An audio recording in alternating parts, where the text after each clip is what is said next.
Okay, మంచిదండి. ఈ యొక్క సాయంకాలపు మరి సంఘ కూడికకు కూడి వచ్చినటువంటి సహోదరులకు సహోదరులు అందరూ కూడా ప్రభు పక్షాన వందనం తెలియజేసుకుంటున్నాను. ఈరోజు ఒక చిన్న అంశాన్ని మనం ఆలోచిద్దాం. క్రీస్తునందు దైవత్వము. క్రీస్తునందు దైవత్వము ఉందా లేదా? అసలు దైవత్వము అనేది ఏం సూచించిద్దంటే అర్థం. అసలు దైవత్వము అనేది ఏం సూచించిద్దంటే దేవుని యొక్క గుణగణాలు ఆ వ్యక్తిలో ఉన్నాయా లేవా అనేది దైవత్వం సూచించింది. ఇక్కడ ప్రారంభం నుంచి క్రీస్తు సంఘంలో కాకుండా ప్రారంభం నుంచి డినామినేషన్ నుంచి వచ్చిన వాళ్ళు ఎవరైనా ఉన్నారా? మతశాఖ నుంచి వచ్చిన వాళ్ళు, అంటే హోసన్నా గారి మందిరంలో కానీ బెతెస్దా ప్రార్థనా మందిరంలో కానీ ఇలాంటి ఎవరైనా వచ్చిన వాళ్ళు ఎవరైనా ఉన్నారా? మతశాఖ బ్యాక్గ్రౌండ్ నుంచి వచ్చిన వాళ్ళు ఎవరైనా చేయొద్దండి ఒకసారి. మతశాఖ బ్యాక్గ్రౌండ్ నుంచి వచ్చిన వాళ్ళు. ఇందులో త్రిత్వము అని ఒకటి ఉంది సబ్జెక్ట్. త్రిత్వము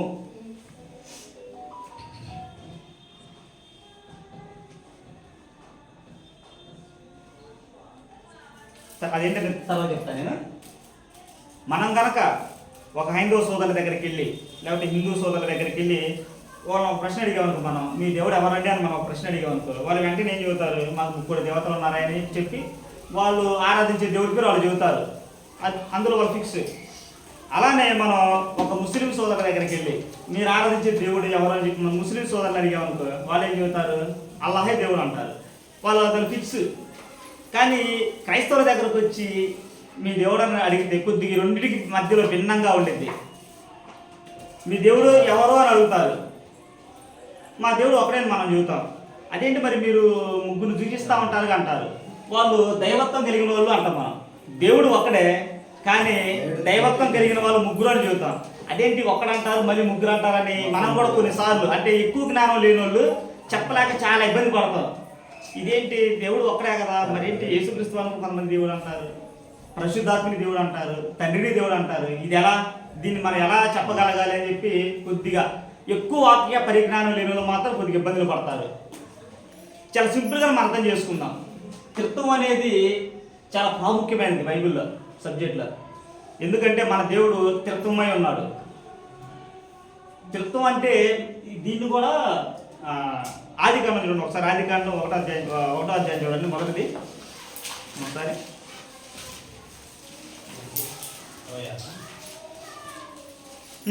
ఆదికాండం 1వ అధ్యాయం 1వ వచనం చూడండి. మొదటి వచనం. ఆదియందు దేవుడు భూమి ఆకాశాలను సృజించును.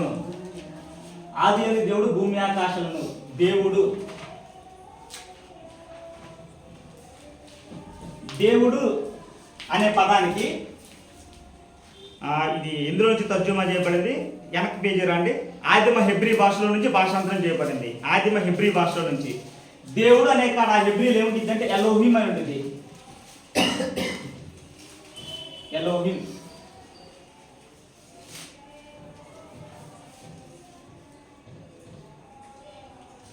ఆదికాండంలో రాయబడిన మొదటి వచనం దగ్గరే దేవుడు అనే పదం కాడ ఎలోహిం అని హెబ్రీలో రాయబడింది. ఎలోహిం అనే దానికి ఏమర్థం వచ్చిందంటే బహుళత్వాన్ని సూచించింది. అది అంటే ఒకరికి మించి ఉన్నారు అనే బహుళత్వాన్ని సూచించింది. దీనికాడ కూడా కొంతమంది కాంట్రవర్సీ చేశారు. ఎలా? అదేంటి మీకు నచ్చారు కాబట్టి ముగ్గురినే తీసుకుంటారా? మరి ప్రకటన గ్రంథంలో 7 ఆత్మలు కలిగిన సంఘం అన్నారు, మరి 7 తీసుకోవచ్చుగా, ఎందుకు ముగ్గురినే తీసుకుంటారు అని కాంట్రవర్సీగా మాట్లాడిన కొంతమంది ఉన్నారు. ఈ దేవుడు అనే ప్లేస్లో బైబిల్ నందు మనకి ఎంతమంది ఉన్నారు అనేది కొన్ని సందర్భాలు మనకి క్లియర్గా అర్థమైపోయింది. ఏ డోకా ఉండదు అసలు. కొన్ని సందర్భాల్లో ఒకళ్ళు ఉన్నారా, ఇద్దరు ఉన్నారా, ముగ్గురు ఉన్నారా అనేది క్లియర్గా అర్థమైపోయింది. ఆ వచనాలు ఏంటనేది కొన్ని చూద్దాం ముందు. అసలు వాళ్ళు ముగ్గురు ఉన్నారు అంటూ బైబిల్లో నుంచి కొన్ని ఆధారాలు చూద్దాం. యోహాను రాసిన సువార్త,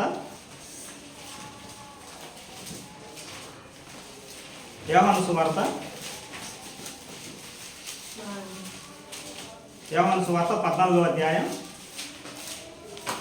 16వ వచనం చూడండి. అంటే త్రిత్వంలో ముగ్గురు ఉన్నారు అని మనం విశ్వసించడానికి గల కారణం అయినటువంటి వచనాలు కొన్ని ఆలోచిద్దాం మనం. నేను తండ్రిని వేడుకుంటున్నాను. ఇక అన్నాడు యేసుక్రీస్తు వారు అన్నారు, నేను తండ్రిని వేడుకుంటాను, మీ యొద్ద ఎల్లప్పుడూ ఉండుటకై ఆయన వేరొక ఆదరణకర్తను అనగా సత్య స్వరూప ఆత్మను మీకు అనుగ్రహించును. తండ్రి యేసుక్రీస్తు వారు ఏమన్నాడు? అహరోనం అయిపోయేటప్పుడు ఏమన్నాడు? నేను తండ్రిని వేడుకుంటాను. యేసుక్రీస్తు వారు ఒకటి, తండ్రి ఇద్దరు. నేను తండ్రిని వేడుకుంటాను, మీ యొద్ద ఎల్లప్పుడూ ఉండటానికి. ఇక మీ శాశ్వతంగా మీ దగ్గరే ఉంటాడు. ఎవరు ఇప్పుడు మన మధ్యలో శాశ్వతంగా ఉండేవారు? పరిశుద్ధాత్ముడు. శాశ్వతంగా మీ మధ్యలో ఉండటానికి నేను ఒక వేరొక ఆదరణకర్తను. వీళ్ళిద్దరు కాదు, మళ్ళీ యేసుక్రీస్తు కాదు, తండ్రి కాదు, వీళ్ళిద్దరు కాకుండా వేరొక ఆదరణకర్తను మన మధ్య ఉంచడానికి పంపిస్తాడంట. ఈ సందర్భంలో మనకి ఎంతమంది కనిపిస్తున్నారు? త్రిత్వంలో ముగ్గురు ఉన్నారు. అలానే ఇంకొక వచనం కూడా చూద్దాం, మనకు బాగా తెలిసిన వచనం. యేసుక్రీస్తు వారు బాప్తిసం పొందిన సందర్భం కూడా చూడండి. ఆడ కూడా మనకి క్లిస్టర్ క్లియర్గా ముగ్గురు కనిపిస్తారు. అది మత్తయి సువార్త 3వ అధ్యాయం 16వ వచనం చూడండి. 16వ వచనం, యేసు బాప్తిస్మం పొందిన వెంటనే నీళ్లలో నుండి ఒడ్డునకు వచ్చును, ఇదిగో ఆకాశము తెరవబడెను, దేవుని ఆత్మ పావురము వలె దేవుని ఆత్మ అనగా పరిశుద్ధాత్మ అంట పావురం వలె దిగిందంట. తన మీదకు వచ్చుట చూచెను, మరియు ఇదిగో ఈయనే నా ప్రియ కుమారుడు, ఈయన యందు నేను ఆనందించుచున్నానని ఒక శబ్దము ఆకాశం నుండి వచ్చెను. యేసుక్రీస్తు వారు బాప్తిసం పొందిన వెంటనే ఒడ్డుకు వచ్చిన తర్వాత జరిగిన సందర్భం ఏంటి? యేసుక్రీస్తు వారు ఎక్కడ నుంచుంటే ఆయన తల మీద ఏమొచ్చి ఆగింది? పావురం వల్ల పరిశుద్ధాత్ముడు వచ్చి ఆగారు. యేసుక్రీస్తు వారు ఉన్నారు, పరిశుద్ధాత్ముడు ఉన్నారు. పైన ఆకాశం నుంచి ఏ శబ్దం వినబడింది? ఈయన నా ప్రియ కుమారుడు, ఈయన యందు నేను ఆనందించిన ఒక శబ్దం ఆకాశం నుంచి వినబడింది. క్రిస్టల్ క్లియర్గా ఎంతమంది కనిపిస్తున్నారు? ముగ్గురు కనిపిస్తున్నారు. మీరు ఇంకా వెనక కనుక వెళ్తే పౌలు గారు రాసిన పత్రికలు జోలికి వెళ్తే ఆయన రాసిన ప్రతి పత్రిక ఇంటరాక్షన్ మొత్తం ఇలా ముగ్గురు చూపిస్తాడు. తండ్రి అయిన దేవుని భవిష్యత్ కాలం అంటాడు, యేసుక్రీస్తు కృప అంటారు. ప్రతి పత్రిక ముందు జడ్జ్ చేసి మాట్లాడతారు అన్నమాట. ఈ కొత్త నిబంధనలకు సంబంధించిన కొన్ని వచనాలు ఇవి. మచ్చుకి పాత నిబంధనలు కూడా 2 వచనాలు చూద్దాం. అంటే పాత నిబంధనలో కూడా వీళ్ళు మనం అనుకున్నాం కదా, త్రిత్వం అంటానికి బైబిల్లోని ఆధారాలు మనం ఆలోచిస్తున్నాం కదా, అలానే పాత నిబంధనలు కూడా ఏమైనా ఉన్నాయని చెప్పి ఆలోచిద్దాం ఒకసారి. కీర్తన గ్రంథం చూడండి. జస్ట్ దేవుడు అనే ప్లేస్లో ముగ్గురు ఉన్నారు, త్రిత్వం అనే ప్లేస్లో ముగ్గురు ఉన్నారు అని బైబిల్ ఆధారాలు మనం చూస్తున్నాం అన్నమాట. ముగ్గురు ఉన్నారు. ఎందుకంటే వేరే వాళ్ళు కాంట్రవర్సీగా మాట్లాడారు కదా, మీరు ముగ్గురిని ఎందుకు తీసుకుంటారు? 7 ఆత్మలు కలిగిన సంఘం అన్నాడు, 7గురు తీసుకోవచ్చు, ఉంటే తీసుకుందాం.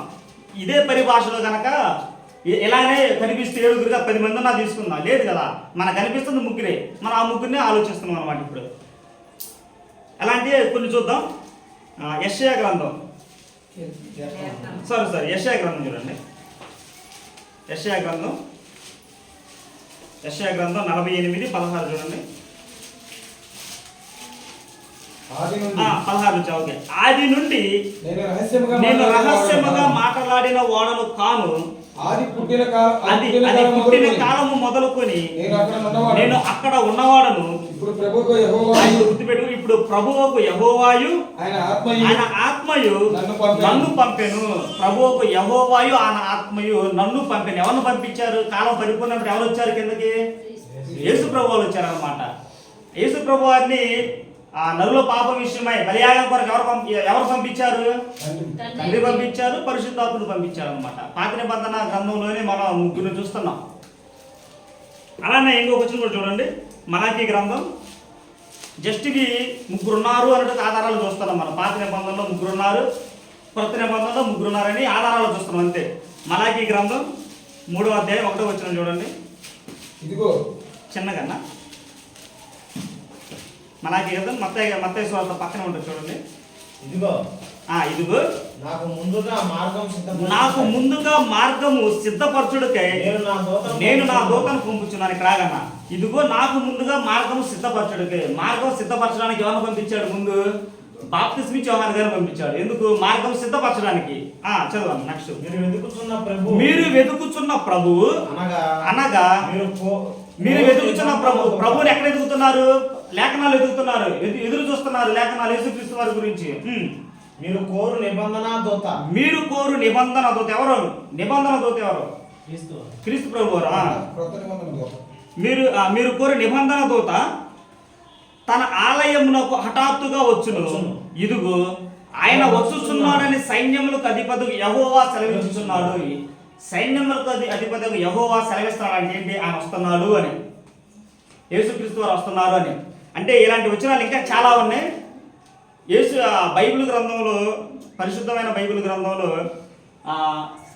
ఈ ఎలోహిం అనే పదంలో, దేవుడు అనే పదంలో ఒకరికి మించి ఉన్నారు అని నిరూపించడానికి మనం చూసుకున్నటువంటి కొన్ని వచనాలు అన్నమాట ఇవి. ఇప్పుడు నిత్యత్వం అనగా ఏంటన్నా? నిత్యత్వం అనగా అంటే ఇంకేది లేదు, నిత్యత్వం పరలోకం, నిత్యం ఉండువారు. అవును. ఇందులో ఎవరెవరు ఉన్నారు? ప్రారంభం అంటే కుమార పరిశుద్ధ. యెహోవా దేవుడు ఉన్నాడు, క్రీస్తు ప్రభువారు ఉన్నారు, వీరితో పాటుగా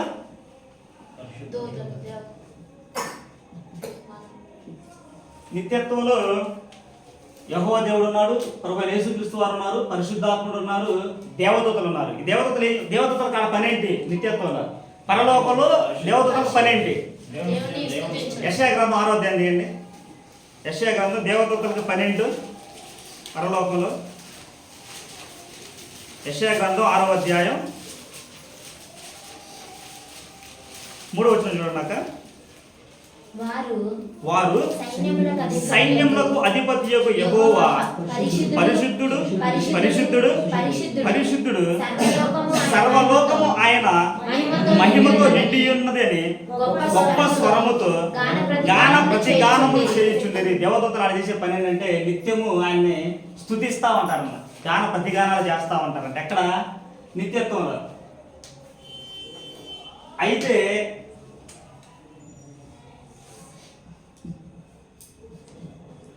ఈ సబ్జెక్ట్ మనం ఎక్కువ ఎందుకు నేర్చుకోవాలనుకుంటున్నామంటే, ఈ నిత్యత్వంలో ఈ దేవుడు అనేటువంటి ప్లేస్లో చాలామంది ఏం చేస్తున్నారంటే ఈయన తీసేస్తున్నారు,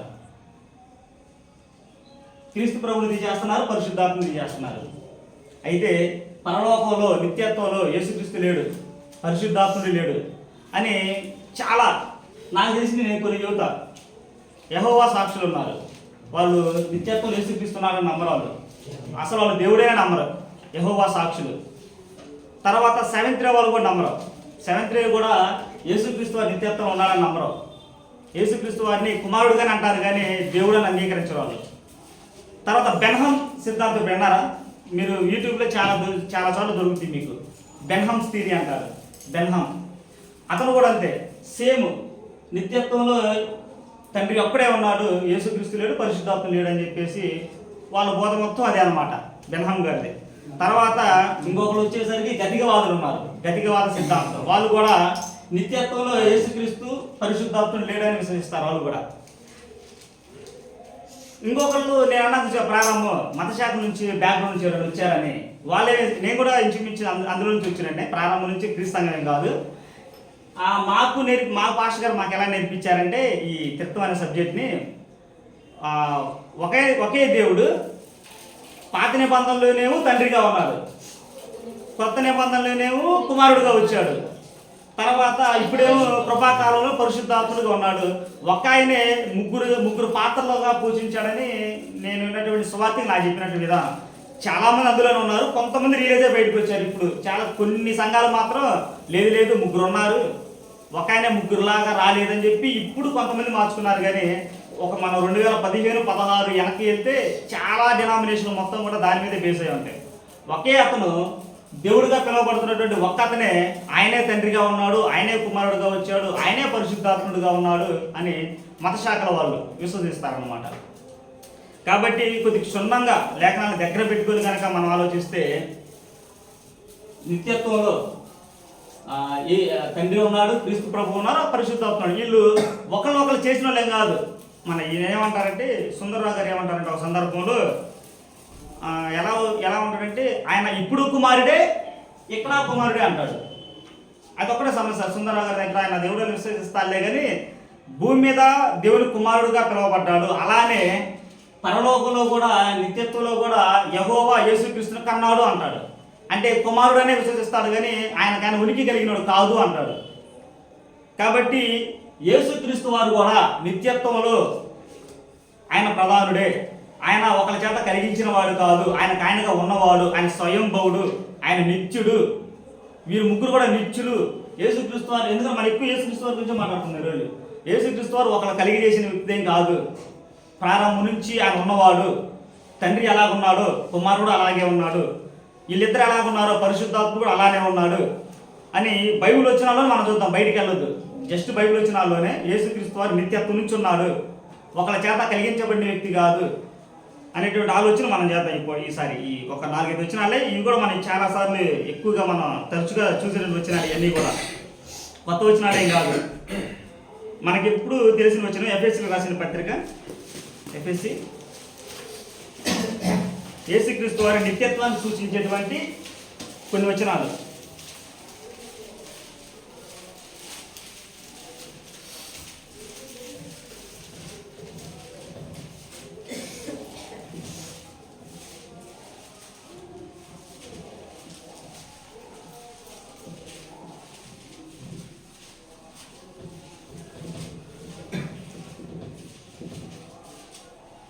ఎఫ్ఎస్సీ పత్రిక 1వ అధ్యాయం, ఆయన నిత్యత్వాన్ని సూచించేటువంటి వచనం ఆలోచిద్దాం మనం. ఎఫ్ఎస్సీకి రాసిన పత్రిక 1వ అధ్యాయం 4వ వచనం చదవమన్నాను. ఎట్లనగా చిన్నగా చదువు. ఎట్లనగా తన ప్రియుని యందు తాను ఉచితముగా మనకు అనుగ్రహించిన తన కృపా మహిమకు కీర్తి కలుగునట్లు తన చిత్త ప్రకారమైన దయా సంకల్పము చొప్పున యేసుక్రీస్తు ద్వారా తనకు కుమారులుగా స్వీకరించుటకై మనలను ముందుగా తన కోసం నిర్ణయించుకొని మనము తన ఎదుట పరిశుద్ధులమును నిర్దోషములనే ఉండవలెనని జగత్తు పునాది వేయబడక మునిపే ప్రేమ చేత ఆయన క్రీస్తులో మనల్ని ఏర్పరచుకునేను. జగత్తుకు పునాదులు వేయబడక మునిపే ప్రేమ చేత మనల్ని క్రీస్తులు ఏర్పరచుకున్నాడంట. అప్పటికి ఇది ఎక్కడ ఆలోచన? దేవుని యొక్క ఆలోచన ఎక్కడిది? ఇది అది నిత్యత్వంలో ఆలోచన, జగత్తు పునాదులు వేయబడక మునుపు ఆలోచన. అది చాలా మంది అంటారు ఈ వచ్చిన దగ్గర యేసుక్రీస్తు వారు దేవుని యొక్క మదిలో ఉన్నాడండి, బ్లూ ప్రింట్ లాగా ఉన్నాడు, దేవుని యొక్క ఆలోచనలో ఉన్నాడండి, అంతేగాని ఆడ పర్సన్ లేడు అని ఈ వచనాన్ని చాలా మంది వక్రీకరిస్తారు. అంటే ఇక్కడ మనకి వచనం చూస్తుంటేనేమో జగత్తుకు పునాదులు వేయబడక మునిపే మన మీద ఒక ఆలోచన చేశాడు దేవుడు అని కనిపిస్తుంది. దీన్ని వక్రీకరించే వాళ్ళు ఏం మాట్లాడతారంటే దేవుని యొక్క ఆలోచనలో ఉన్నాడు యేసుక్రీస్తు, అంతేగాని ఆయన లేడు, ఇక్కడ లేడు, దేవుని యొక్క మైండ్లో ఉన్నాడు, దేవుని యొక్క ఆలోచనలో ఉన్నాడు అంటారు. సరే, దేవుని యొక్క మైండ్లో ఆలోచనలో ఉంటే కొలసీ పత్రిక ఏం చేద్దాం మనం? కొలసీ పత్రిక 1:16 చూడండి, ఏమైనా ఉండిద్దు. ఆయన అన్నిటికీ ఆధారంగా చూడండి, కొలసీలు రాసిన పత్రిక 1:6. దీన్ని కనుక వాళ్ళు వక్రీకరిస్తే కొలసీ పత్రిక చూడండి 1:10 చూడమ్మా. కొలసీలు రాసిన పత్రిక 1:16 లేకపోతే 15 నుంచి చదవన్న. ఆయన అదృశ్య దేవుని స్వరూపి ఆయన కానీ చదువు. ఆయన అదృశ్య దేవుని స్వరూపి అయి సర్వ సృష్టికి ఆది సంభూతుడై ఉన్నాడు. చదవన్న. ఆకాశమందున్నవి భూమి మీద ఉన్నవి దృశ్యమైనవి గాని అదృశ్యమైనవి గాని అవి సింహాసములైనను ప్రభుత్వములైనను ప్రధానులైనను అధికారులైనను సర్వమును ఆయన యందు సృజింపబడెను. సర్వమును ఆయన ద్వారాను ఆయన బట్టి సృజింపబడెను. ఆయన అని వ్యక్తికి వాడేటువంటి పదజాలం వాడాడు. ఆయన ఆలోచనలో ఉంటే వ్యక్తి ఎలా చేస్తాడు? ఇవన్నీ ఎఫ్ఎస్సీ పత్రికలోనేమో దేవుడు లేదు దేవుని యొక్క ఆలోచనలో ఆయన ఉన్నాడే కానీ వ్యక్తిగా లేడు, పరలోకంలో దేవుని యొక్క మదిలోనే ఉన్నాడు అని అంటారు. సరే, కొలసీ పత్రిక ఏం చేద్దాం? ఆయన అని ఒక వ్యక్తికి వాడే పదజాలాన్ని వాడాడు. ఆయన అన్నిటికీ అంటే ముందు ఉన్నవాడు అని వాడాడు. కలిగి ఉన్నది ఏది ఆయన లేకుండా కలగలేదు అన్నాడు. మరి ఆలోచనలో ఉన్న వ్యక్తి ఇవన్నీ ఎలా చేయగలిగాడు? సృష్టిని ఎలా చేయగలిగాడు? సృష్టిలో ఉన్న వాటిని ఎలా చేయగలిగాడు? దృశ్యమైనవంట అదృశ్యమైన, దృశ్యమైనవి ఏంటి అదృశ్యమైనవి ఏంటి? ఎక్కడ కనిపించేవి కనిపించినవి, కనిపించేవి పంచభూతాలు, కనిపించినవి పరలోకాలు. ఇవన్నీ కూడా ఎవరి ద్వారా కలుగజేయబడి? క్రీస్తు ద్వారా కలుగజేయబడి. మరి దేవుని యొక్క వరకు ప్రణాళికలు ఆలోచనలు ఉంటే మరి ఎలా చేయబడి ఇవన్నీ కూడా? కాబట్టి కలిగి ఉన్నది ఏది అని లేకుండా కలగలేదు అని ఈ ఆధారం మనం కనిపెట్టుకుని ఉండాలన్నమాట. తర్వాత ఇంకో విషయం కూడా ఆలోచిద్దాం. ఇలాంటిది ఫిలిప్పీలకు రాసిన పత్రిక 2:6. వచ్చినాలని మీరు బాగా జ్ఞాపకం ఉంచుకొని మీకు నోటెడ్ అయి ఉండాలన్నమాట ఇవన్నీ కూడా. ఫిలిప్పీలకు రాసిన పత్రిక ఆయన 2వ అధ్యాయం 6వ వచనం. ఆయన 5 నుంచి చదువన్న. 5 నుంచి క్రీస్తు యేసునకు కలిగిన ఈ మనస్సు మీరును కలిగి ఉండి ఆయన దేవుని స్వరూపము కలిగిన వాడై ఉండి దేవునితో సమానముగా ఉండుట విడిచిపెట్టకూడని భాగ్యమని ఎంచుకొనలేదు గాని మనుషుల పోలికగా పుట్టి దాసుని స్వరూపమును ధరించుకొని తను తానే రిక్తునిగా చేసుకున్నాను. చూడండి, దేవుని స్వరూపం అంట దేవునితో సమానంగా ఉండుట విడిచిపెట్టకూడని పదం వాడాడు. విడిచిపెట్టకూడని ఆడికి రావాలి అంటే ఒకటి విడిచిపెట్టుకొని రావాలా. ఏది ఆయన విడిచిపెట్టుకొని వచ్చింది? ఏది ఆయన విడిచిపెట్టుకొని వచ్చింది? క్లియర్గా అర్థమవుతుంది కదా మనకి. కానీ దేవునితో ఉండే భాగ్యం. ఫిలిప్పీ 2:6 కదా. 5 నుంచి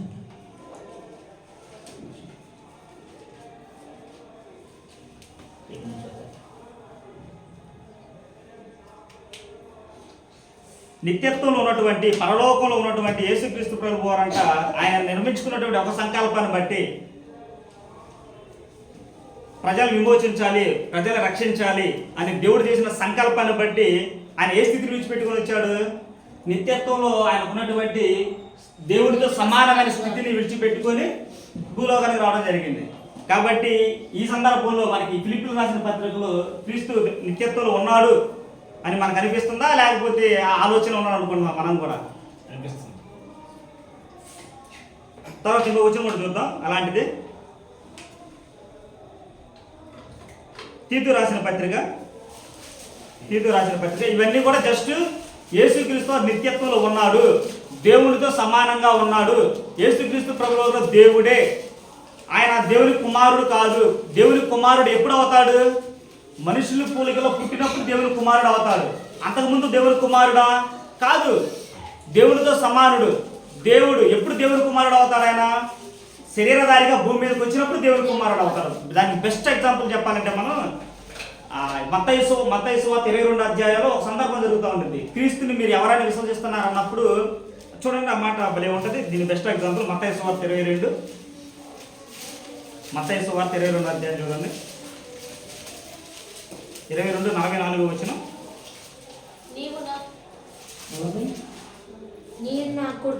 అది కదమ్మా, 41 వచనం చదువు. 41 వచనం. ఒకప్పుడు పరిసయ్యులు కూడి ఉండగా యేసు వారిని చూచి క్రీస్తును గూర్చి మీకేమి తోచుచున్నది? ఆయన ఎవరి కుమారుడని అడిగాను. వారు ఆయన దావీదు కుమారుడని చెప్పి యేసుక్రీస్తు అని పరిశీలి శాస్త్రుడు యేసుక్రీస్తు అడిగినప్పుడు వాళ్ళు ఏమన్నారు? లేఖనాల ప్రకారం మీరు చూస్తే నువ్వు దావీదు కుమారుడివే అన్నారు. ఏది? లేఖనాల ప్రకారం. లేఖనాలు ఏమని చెప్పినాయి? దావీదు సింహాసనం నుంచి క్రీస్తు ప్రభు వస్తానని చెప్పేసి ప్రవచనం ఉంది కాబట్టి ఆ దావీదు కుమారుడే అన్నారు. కింద చదవన్నా. అలాగైతే నేను నీ శత్రువులను నీ పాదముల క్రింద ఉంచు వరకు నీవు నా కుడి పార్శ్వమున కూర్చుండమని ప్రభువు నా ప్రభువుతో చెప్పాను. చదవన్నా. ప్రభువు నా ప్రభువుతో చెప్పాను అని దావీదు ఆయనను ప్రభువని ఆత్మ వలన ఎలా చెప్పుచున్నాడు? దావీదు ఆయనను ప్రభువని చెప్పిన ఎడల ఆయన ఎలాగో అతనికి కుమారుడు అగునని వారిని అడిగాడంట. చూడండి, శాస్త్ర పరిశీలన ఈ క్రీస్తు ఎవరని అడిగినప్పుడు దావీదు కుమారుడు అన్నప్పుడు అదేంటి? కీర్తన గ్రంథంలో దావీదు ఏమన్నాడు? ప్రభువు నా ప్రభువుతో సెలవిచ్చింది అన్నాడే. ఆడ దావీదేవు యేసు ప్రభుని ప్రభువు అంటున్నాడు. మరి ఆయన కుమారుడు ఎట్ట అవుతాడు?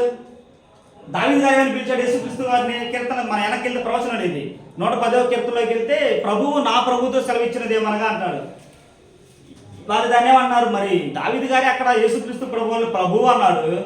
మరి యేసుక్రీస్తు ఈయనకి ఎట్ట కుమారుడు అవుతాడు అని ప్రవచనం అయితే చూపిస్తారనమాట. అంటే యేసుక్రీస్తు వారు ఎప్పుడు కుమారుడు అయ్యాడంటే శరీరధారిగా వచ్చినప్పుడు కుమారుడు అయ్యాడు. శరీరధారిగా రాకమునుపు దావీదుకి తండ్రి ఆయన. అబ్రహాం గారికి శరీరధారిగా ఉన్నప్పుడు అబ్రహాం గారికి కుమారుడు, శరీరధారిగా ఉన్నప్పుడు యేసోబు గారికి కుమారుడు, శరీరధారిగా ఉన్నప్పుడు మరియమ్మ గారికి కుమారుడు, శరీరధారిగా లేనప్పుడు పరలోకంలో ఉన్నప్పుడు తండ్రి. యెషయా గ్రంథం చూడండి 9వ అధ్యాయం. యెషయా గ్రంథం 9వ అధ్యాయం. ఆయన ఎవరనేది చూపిస్తారు, ఆయన స్థితిని చూపిస్తారు. యెషయా గ్రంథం 6వ అధ్యాయం అనుకుంటా, 9వ అధ్యాయం. యెషయా గ్రంథం 9వ అధ్యాయం 6వ వచనం చూడండి. 9:6. 9:6. ఏలయనగా మనకు శిశువు పుట్టెను. మనకు శిశువు పుట్టెను, మనకు మనకు కుమారుడు అనుగ్రహించబడెను, ఆయన భుజము మీద రాజ్యభారముండును.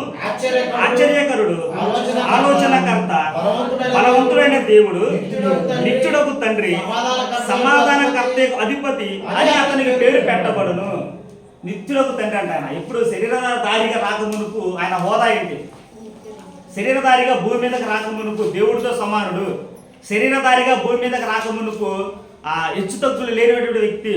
శరీరధారిగా భూమి మీదకి రానప్పుడు ఆయన నిత్యుడకు తండ్రి. శరీరధారిగా ఎప్పుడైతే భూమి మీదకి వచ్చాడో అప్పుడు యేసపు కుమారుడుగా పిలువబడ్డాడు. అప్పుడు అబ్రహాము కుమారుడుగా పిలువబడ్డాడు. ఎందుకంటే అబ్రహాము కంటే నేను ముందున్నవాడును అంటాడు ఒక సందర్భంలో. అంతే కదా, ఈ అబ్రహాం గారిని హెచ్చించి మాట్లాడుతున్నప్పుడు, బాగా యూదులు హెచ్చించి మాట్లాడుతున్నప్పుడు అబ్రహాం మా తండ్రి, అబ్రహాం మా తండ్రి గర్విస్తా మాట్లాడుతున్నప్పుడు రాళ్ళ వలనైనా సరే దేవుడు అబ్రహామును పుట్టింపగలడు అని ఆ సందర్భంలో ఏమంటాడంటే నేను అబ్రహాం కంటే ముందున్నవాడును అంటాడు. కాబట్టి దేవుని కుమారుడు అనేదాన్ని మనం ఎంతవరకు తీసుకోవాలంటే ఆయన శరీరధారిగా వచ్చినప్పుడు మాత్రమే దేవుని కుమారుడుగా తీసుకోవాలి. ఆయన సంకల్పాన్ని నెరవేర్చడానికి వచ్చినప్పుడు మాత్రమే దేవుని కుమారుడుగా తీసుకోవాలి. ఆయన మన కొరకు చనిపోవడానికి భూమి మీదకి వచ్చిన సందర్భంలోనే దేవుని కుమారుడుగా తీసుకోవాలి. రక్షణ సంకల్పాన్ని బట్టి మనం దేవుని కుమారుడుగా తీసుకోవాలి, దేవుని కుమారుడుగా అంగీకరించాలి. కానీ ఆయన ఎప్పుడు దేవుని కుమారుడే, ఎప్పుడు దేవునితో సమానుడు కాదు అని పదజాలాలు మన యేసుక్రీస్తు గారి గురించి మనం అసలు వాడకూడదు అనమాట. ఎందుకంటే నిత్యత్వంలో దేవునితో సమాన వ్యక్తి కలిగిన సమానుడు యేసుక్రీస్తు వారు, నిత్యత్వంలో ఒకే హోదా కలిగినటువంటి వ్యక్తి యేసుక్రీస్తు వారు. కాబట్టి వచనాలు కూడా అన్ని మనకు అయ్యే చూపిస్తున్నాయి అన్నమాట. తీతు పత్రిక కూడా చూద్దాం ఒకసారి. అక్కడ కూడా చూడండి, చాలా చక్కటి మాట ఉండిద్ది. బలవంతుడైన దేవుడిని వాడబడింది తీతు రాసిన పత్రిక. జర ముందు తీస్తే పేజీ నెంబర్ కూడా చెప్పలేదు, చూడండి, తెలియని వాళ్ళు చూసుకుంటారు ఒకసారి. తీతు రాసిన పత్రిక 2వ అధ్యాయం. 2వ అధ్యాయం.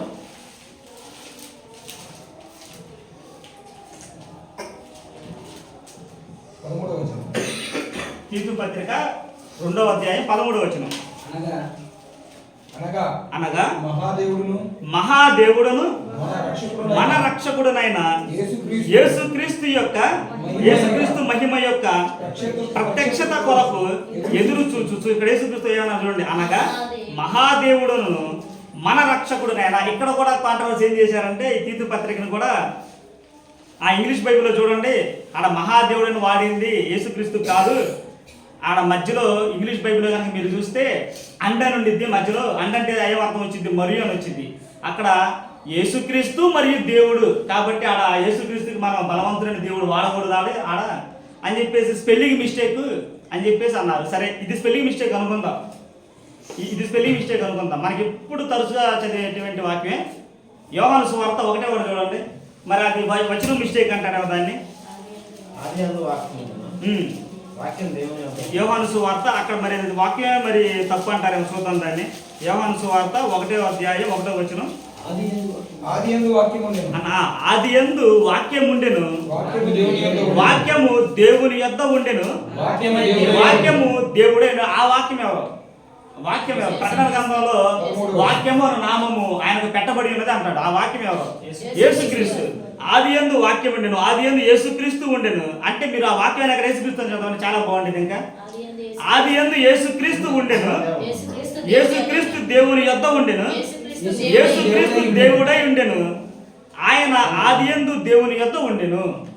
సమస్తమును దీన్ని ఏమన్నారంటే ఈ పత్రికే తప్పన్నారు, ఈ సువార్త పత్రికే తప్పన్నారు. ప్రింట్ మళ్ళీ మార్చాలన్నారు కొంతమంది. 3 వచ్చిన చదవనన్నా.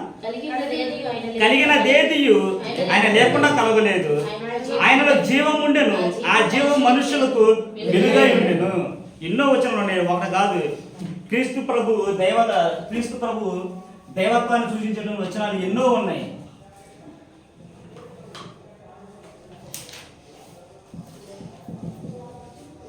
యోహాను సువార్త 14వ వచనం కూడా చదివాను. 14 ఓకే, 14 చదవండి. ఆ వాక్యము శరీరధారి అయి కృపా సత్య సంపూర్ణుడుగా మన మధ్య నివసించును. తండ్రి వలన కలిగిన అద్వితీయ కుమారుని మహిమ వలె మనం ఆయన మహిమను కనుగొంటిమి. అయితే ఆ వాక్యం ఎలా వచ్చిందంటే శరీరధారిగా వచ్చింది. శరీరధారిగా మనం ఇంకొక వచ్చిన కూడా చూద్దాం. రోమిలకు రాసిన పత్రిక చూడండి. అంటే ఇదే నిత్యత్వాన్ని చూపించేటువంటి వాక్యం. రోమిలకు రాసిన పత్రిక మనందరం మనం కంఠస్థం చేయాల్సినదే. యేసుక్రీస్తు వారిని దేవుడుగా నిత్యత్వంలో ఉన్నాడు అని చూపించి వచ్చినాడు ఏవైతే ఉన్నాయో వాటన్నిటి కూడా ఎప్పుడు మనకి నోట్లో ఉండాలన్నమాట వచ్చినారు. ఇప్పుడు ఎవరైనా అడిగినా కానీ సపసప తీసేటట్టు ఉండాలి. ఎఫ్ఎస్సి 1:1 అని, ఫిలిప్పి 2:3 అని, ఇలా రోమా 9:5 ఇవన్నీ కూడా దేవుని యొక్క నిత్యత్వాన్ని చూపించాయన్నమాట. రోమిలికి రాసిన పత్రిక 9వ అధ్యాయం 6వ వచనం అన్న. రోమిలికి రాసిన పత్రిక 9వ అధ్యాయం 5వ వచనం. రోమిలికి రాసిన పత్రిక 9 చూడండి ఒకసారి. పితరులు పితరులు వీరువారు శరీరమును బట్టి క్రీస్తు వీరిలో పుట్టెను. ఆయన సర్వాధికారి అయిన దేవుడై ఉండి నిరంతరం స్తోత్రార్హుడై ఉన్నాడు.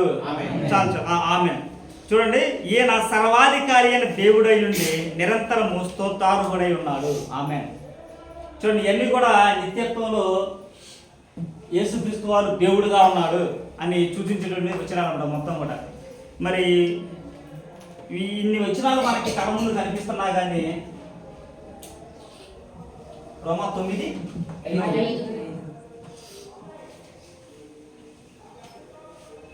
తీతు పత్రికలో బలవంతుడైన దేవుడైన పదం వాడాడు, మహాదేవుడైన పదం వాడాడు. రోమిలకు రాసిన పత్రికలో సర్వాధికారి అయిన దేవుడని వాడాడు, నిరంతర స్తోత్రార్హుడైన వాడాడు. ఇన్ని ఫిలిప్పీ పత్రికలో దేవునితో సమానుడని వాడాడు. కొలసీ పత్రికలో ఆయన లేనిది ఏది ఆయన ద్వారానే తప్ప ఆయన ద్వారా అన్నీ కలిగినాయి. ఆయన సర్వ సృష్టికి ఆది సంబూతులను వాడాడు కొలసీ పత్రికలో. ఎఫ్ఎస్సిలోనేమో జగత్తు పునాదులు వేయబడక మునిపే ప్రేమ చేత క్రీస్తులు ఏర్పరచుకున్నాను అన్నాడు.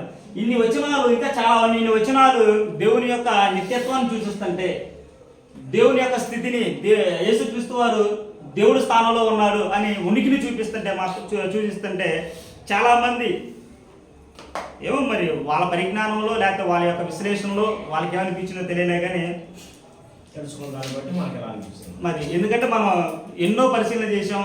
కనీసం ఈ యొక్క దేవత్వం అంశాన్ని తెలుసుకోవడానికి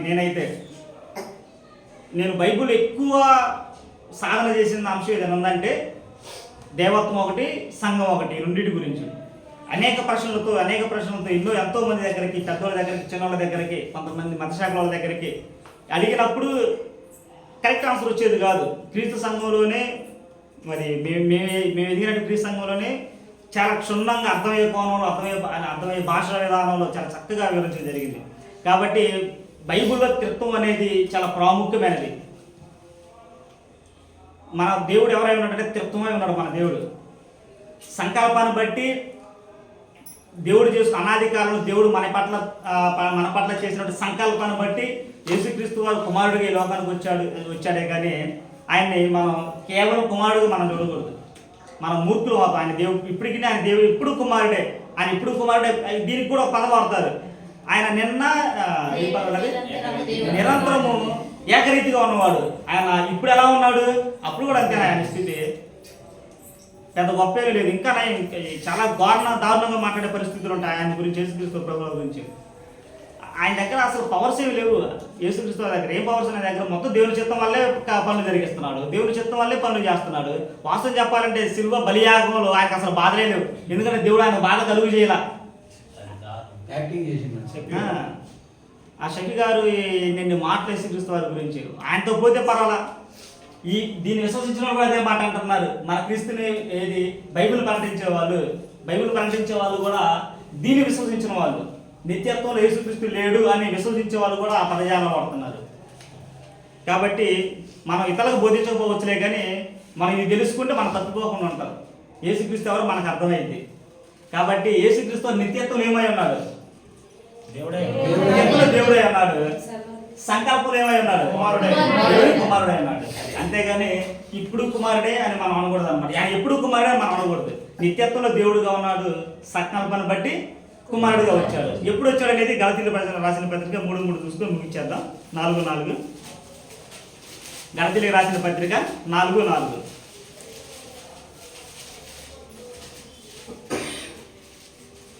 అయితే కాలము పరిపూర్ణమైన అయితే కాలము పరిపూర్ణమైనప్పుడు దేవుడు దేవుడు తన కుమారుని పంపెను.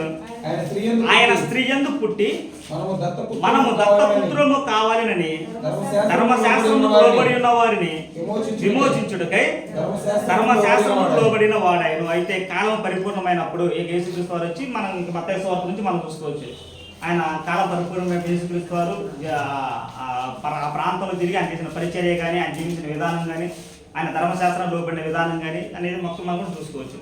కాబట్టి ఈ యొక్క వాక్యం ద్వారా మనం చెప్పాలనుకుంది ఏంటంటే, నిత్యత్వంలో యేసుక్రీస్తు వారు దేవుడుగా ఉన్నాడు. సంకల్పన బట్టి ఆయన కుమారుడుగా పిలువబడుతున్నాడే కానీ ఆయన దేవుడు కాదు అనేటువంటి పదజాలాలు మనం వాడకూడదు. కాబట్టి మరి ఇటు అవకాశాన్ని ఈ కొద్దిగా డిఫికల్ట్ పదాలు కాబట్టి దీని మీద ఎగ్జామ్ కూడా ఉంటుంది కాబట్టి కొద్దిగా జాగ్రత్తగా ప్రిపేర్ అవ్వండి. సరే, ఇంటి అవకాశం ఇచ్చినటువంటి సంఘానికి, స్థానిక సంఘ సువార్తకు, శాబాన్ గారికి అందరూ తెలియజేసుకుని సెలవు తీసుకున్నాను. అందరికీ